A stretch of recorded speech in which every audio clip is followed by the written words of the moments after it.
Forward. Can you guys go to the next slide? Slide 2. Just hit the right arrow. It might work. Maybe. Or click on it. No? Okay, there we go.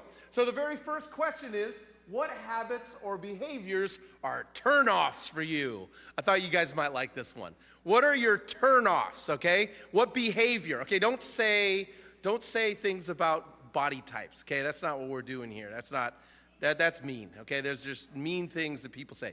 But turn-offs like, I can't stand it when he crunches ice inside of his teeth. Like that's just, how could you do that, right? Like that kind of thing. Like what are some of the turn-offs that you can think of?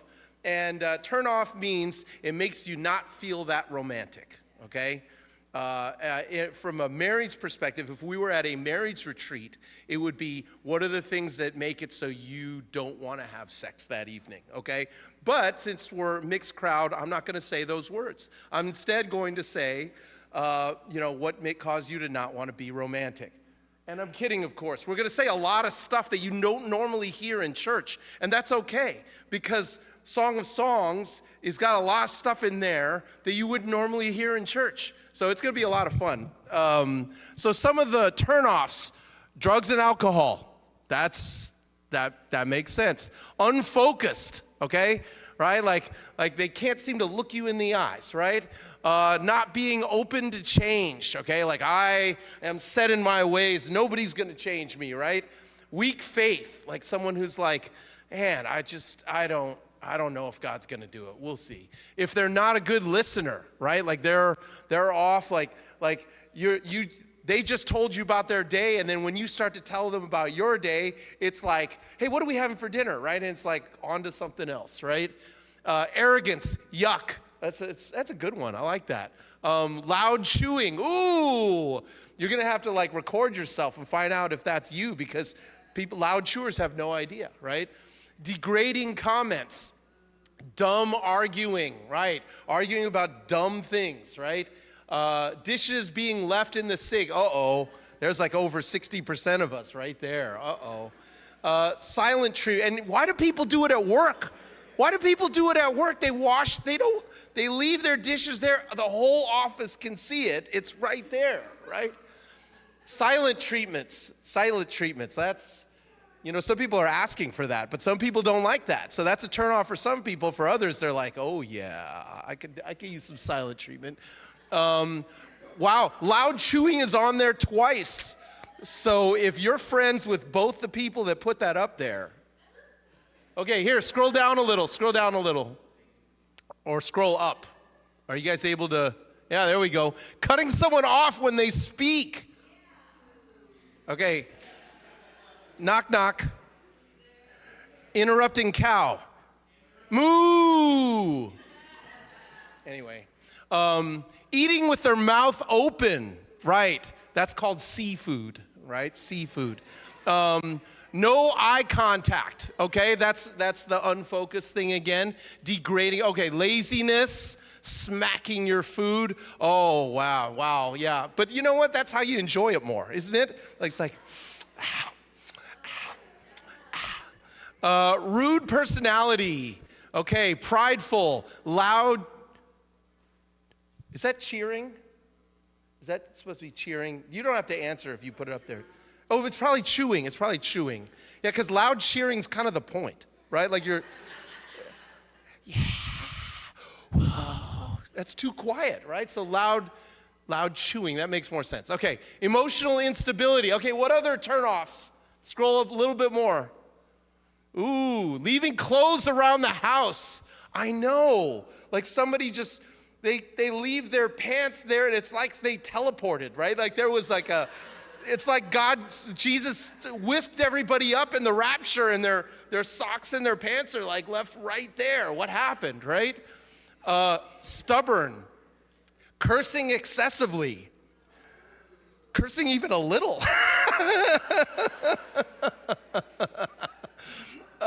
Too pushy.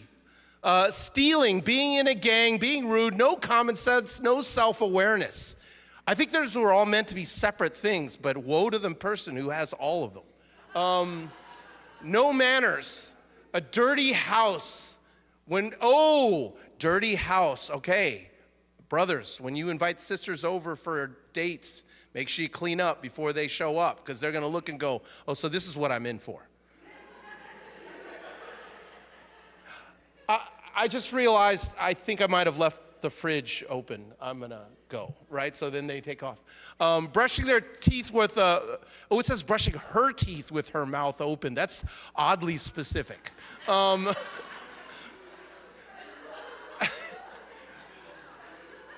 When they are on their phone when you are talking to them.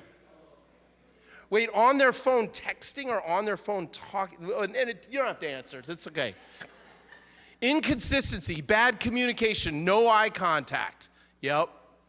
And bad smells. Ooh, thank you for that honesty, that truth sandwich right there. And you know what? If someone's got a bad smell, who's going to tell them? You're their friend.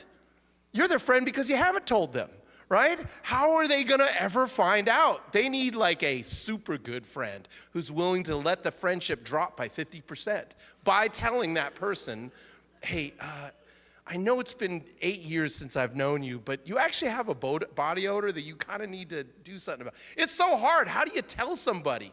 My wife one time had someone at work there was a bird that pooped on his shirt, and they let him walk around for like 5 or 6 hours at work before they told him.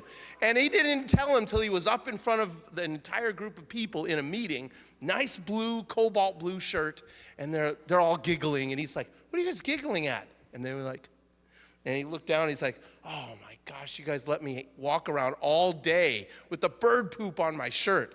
Yeah, who's gonna tell you? Only your best friends are gonna say anything. Okay, that's enough. Isn't that fun? I love talking about turnoffs. It's so much fun.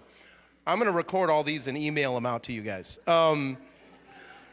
So why do we have a lesson about non-sexual intimacy? Okay, tonight is all about non-sexual intimacy, which sounds like a contradiction in terms, right? Like, oh, I want to be intimate with you, but nothing is going to happen, right? Like that, it just seems a little bit strange, right?